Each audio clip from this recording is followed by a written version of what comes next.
katupak, ayan, walang pangit na sabungero, lalo na kapag katupak. Yun mga katupak, grabe. Ito mga katupak, ano, napalaban na naman tayo. Napaka-intense yung laban. Nakakakaba dahil magaling din nakalaban natin mga katupak. Ito lang yung matindi, no? Nakakapanghinayang. Sobrang nakakapanghinayang. Sayang yung manok, sayang yung pagkakanda natin, yung vitamin, sayang yung training, yung pagod, lahat-lahat na. Ayan, ang nakakaalam lang yan, yung mga mahilig maglaban at naghahanda ng manok, no? Yung puyat, yung oras, talagang masyadong marami yan. Yung pag-uulot, diba? Yung bibitaw ka ng manok. Ayan mga katupak, mananalo na yung manok natin, tumabla pa. Okay, nakauna yung manok natin, kinuha sa taas, fatal yun. Pasubsub yung kalaban sa salamin mga katupak, nakapitik ng isa, tinamaan naman tayo ng fatal sa suso. Maganda sana mga katupak, nung nadampot kagad ng sentensyador. Kasi medyo na-delay ng 2 seconds. Mga katupak, ng 2 seconds na yan, 1 segundo mga katupak, tutuka na yung manok ng dalawa. Ganun po kabilis, no? Pagka kaya yung mga medyo slow mo, yan, marami namang nangyayari sa sabungan na slow mo yung mga ano. So talagang inaabot ng kamla pagka ganun. Medyo sayang lang, ano yan, makikita nyo naman sa video yan. Sa salamin kasi kitang-kita, na nasa ilalim yung kalaban, patay na, bulik po yung nakalaban natin, at kitang-kita na patay na yung kalaban, yung sa atin, naglalakad pa. So dapat yun, nasa ibabaw, habang puwapalo yung manok natin, dapat doon nadampot na kasi nga patay na yung kalabat, at yung sa atin fatal din naman. So yun nga, na-delay ng mga 2 seconds mga katupak talaga. 1 segundo, 2 segundo. Kung nadampot ng mabilis, talagang 80% yung chance mananalo pa yung manok natin. So yun nga, wala naman tayong magagawa, nangyari na. So yun mga katupak, kung gusto nyo mapanood yung laban natin, sa mga bagong makapanood nito, syempre chat nyo lang ako sa messenger ko. Dalawa po yan, i-chat nyo lang ako sa isa. Pag na-chat nyo lang ako sa isa, huwag nyo lang ako i-chat sa kabila kasi madodoble lang. Okay, King Pac, isa ating messenger, yung isa King Pac Miguel, parehas po nating messenger yan. Okay yan, para ma-send ko sa inyo yung video at ma-send ko sa inyo yung laban. Yan, kasi may mga nagko-comment sa YouTube channel natin.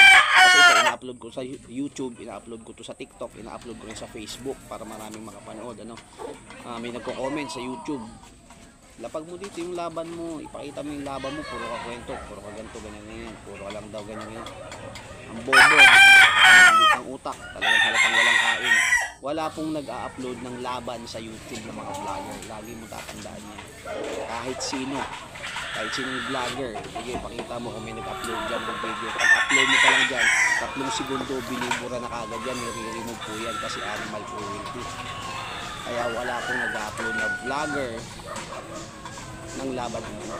Tayo nga, ganito lang, kwento-kwento lang, nare-remove pa, diba? Yung natin channel, nare-remove pa nga. Diba? So, sobrang strict ni YouTube pagdating sa pagmamanok. Strict ko talaga siya. So, yan, mga katupak, ano? Sayang, ganun talaga. So, abangan natin kung tayo dito makapaglaban. Meron pa naman tayong mga naka-precon dito. Ayan, yung gold natin. Naka-precon yan. Meron tayo rito yellow-legged hats. May 2 times wheel tayo na dugong line. May gray pa tayo na nakahandaron. May blues. At saka yung isa pa tayong dugong line. So, mga 6 pa siguro naka-precon natin. Pwede natin ilaban. So, tingnan natin kung ano yung mga pwede natin gawin. Ano? Yan. Sa mga naghahanap naman ng panglaban, 2 hits ganyan. Chat nyo lang mga katupak, yung mga repeat buyer natin dyan, pag napanood nyo to, kontakin nyo lang ako. Yun naman sa umorder sa atin ng vitamins, ayan, maraming salamat na dumating na. Naihulog na natin yan siguro mga 3 to 4 days ago.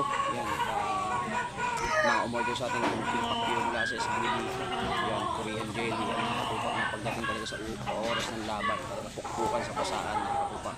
Hanggat may hininga yung manok natin, talagang tutupak. Ayaw dyan, walang bibitaw.